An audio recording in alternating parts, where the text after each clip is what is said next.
Okay, so we're moving along on our next video, and we're going to do an in-cab inspection and also a lab test.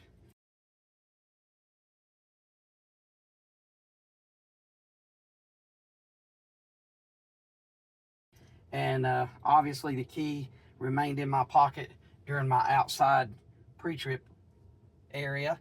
So I want to get in here and I want to check my seat belt. First things first. And want to check, make sure my seat belt latches properly and unlatches properly, and this one does. And also the condition of the belt. We want to look, make sure that the belt's not cut, it's not torn, no rips. All is good with my seat belt. Okay, so I'm gonna go ahead and do a safe start. I'm gonna put the key in the ignition, turn the switch on, and my gauge is sweet. My ABS light comes on and goes back off, and I want to make sure that the clutch is pushed all the way in. My buttons are pulled out and I'm in neutral. Okay, so I just cranked the engine and we're going to build up some air. I'm going to roll my window down so I can hear from my governor cutout, which should happen around 120 to 140 psi. Okay, so while we're waiting on that, I want to go ahead and talk a little bit about the items I need to check on the inside.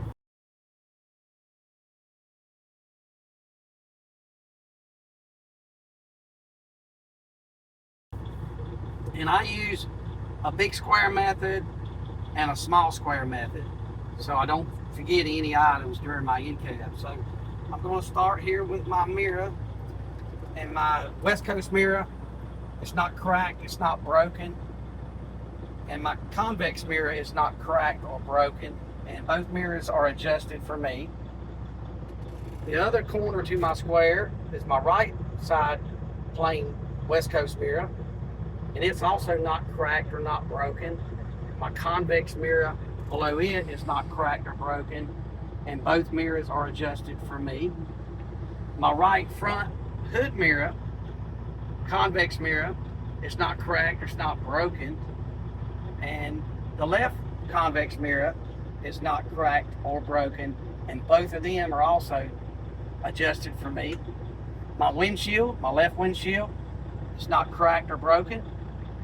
My right windshield is not cracked or broken, and my windshield wipers, they work properly on high speed and also work properly on low speed. I want to check my fluid, make sure my washer fluid is present, and my wiper blades are not cut, they're not dry rotted, and they fit flush to my windshield. As you heard, our sneeze there, so our governor cutout just happened there at around 140. So that completes my big square. So now I want to talk a little bit about my small square. And that's right here inside my steering wheel.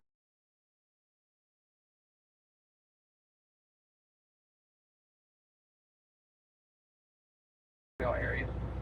So my gauges, I'm gonna start with my gauges first. My oil gauge is in normal operating range. My water gauge is in normal operating range. My voltmeter is 13.9. It's working in normal range.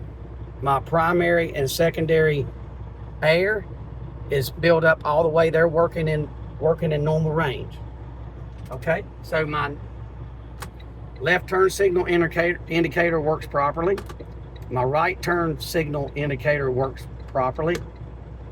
My high beams work properly. My city horn works. My air horn works. And my four-ways work properly. So that completes everything in my small square. So I'm going outside my square and I want to check my defrost. Turn it to defrost, turn it on high, and my defrost is working properly. We want to check our heat. And that's right above the accelerator pedal. I have heat, so that's working proper.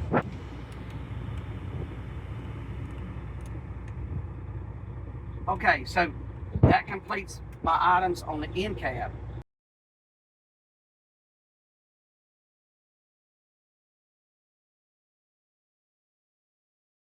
So now I need to move along and do my lab and my brake test. So I'm going to turn the vehicle off, and I like to put it in gear when I turn the vehicle off, and I'm going to turn the switch back into the on position. And as you can see, my gauge is sweet, my ABS light comes on, and now I'm going to perform my labs. And my labs, the L stands for leaks, the A stands for alarms, and the B stands for buttons. And we want to do them in that order. So we're going to check for leaks first. So we press our parking brake and also our trailer brake. We press them in. As you can see, we're going to initially lose a little air pressure because we do have an air ride system. We're filling up airbags at the moment, and we're also filling up some brake chambers. So we're going to have a little delay here. We want to watch our gauge here and give it a few seconds till we get to where the needle's not dropping anymore. Okay, so I need to check my leak test, and to do that I'm going to count to 60 seconds because it's a 1 minute countdown. So we're going to check our needle here and make sure we don't lose more than 4 psi in that amount of time. So 1001, 1002, 1003, 1004, 1005, 1006, 1007, 1008, 1009, 1010, and so on. So I would continue that count up until 60, and this one here we didn't lose more than 4 psi, so we're good with our leak test. So my next test is my alarm test, and that alarm should come on.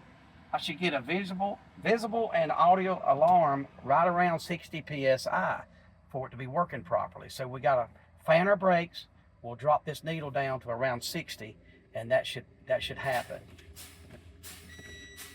And boom, right here we got around 60 psi. As you can hear it, my audio alarm is working along with my indicator here on the dash. So that is working properly. So our last test is our buttons. We want to make sure that our buttons pop out between 20 and 45 psi.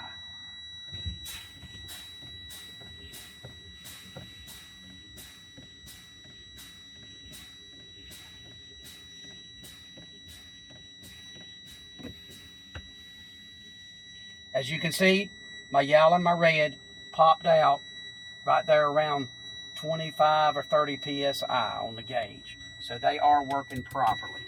Okay, so at this time, I like to remove my chocks, but to get out of the vehicle, I need to take the key with me. So I'm going to unbuckle and I'm going to remove my chocks.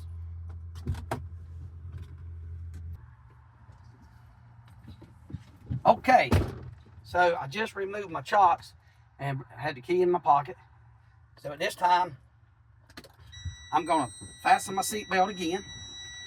Always do that when you get in the vehicle. And I'm going to perform another safe start. Okay, I'm in neutral. Of course, my buttons are already popped out because they just popped out on our labs. And I'm going to do a safe start.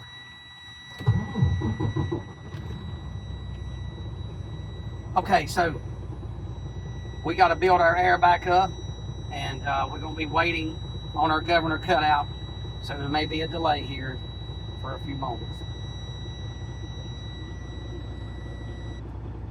Okay, so during this idle time, I can increase my RPMs a little bit to speed that process up, trying to get my air built back up in operating range, waiting on my governor cutout.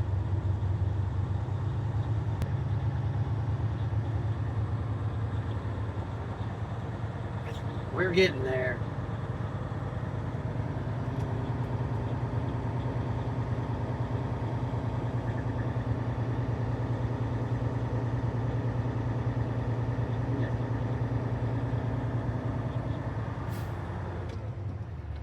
I just heard the sneeze, so that was my governor cutout right around 140. Okay, so after my governor cutout, I'm going to check my service brakes, my trailer brake, and my tractor brake. So the first thing I want to check, I want to make sure they're working properly. I want to check my parking brake on my tractor. So I'm going to release my trailer brake and keep the parking brake applied, and we're just going to check it. We're just going to tug on a little bit and see, and it is holding properly there. So the parking brake is working properly.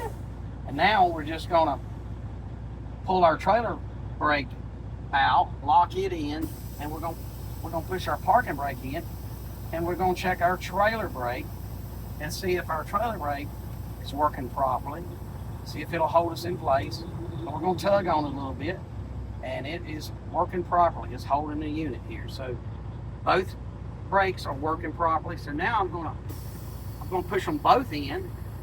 And I want to check my service brake, and to check that service brake, I got them both pushed in, and I'm going to pull up here about 5 to 10 miles an hour, and I want to check and make sure that my service brake is working properly. So we're going to ease up here.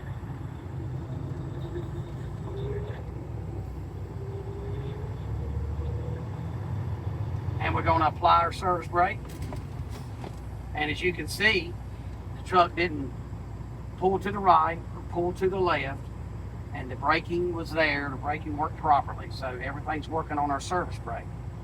So now that completes our full inspection, and we are ready to hit the highway, folks, and we wish you the best.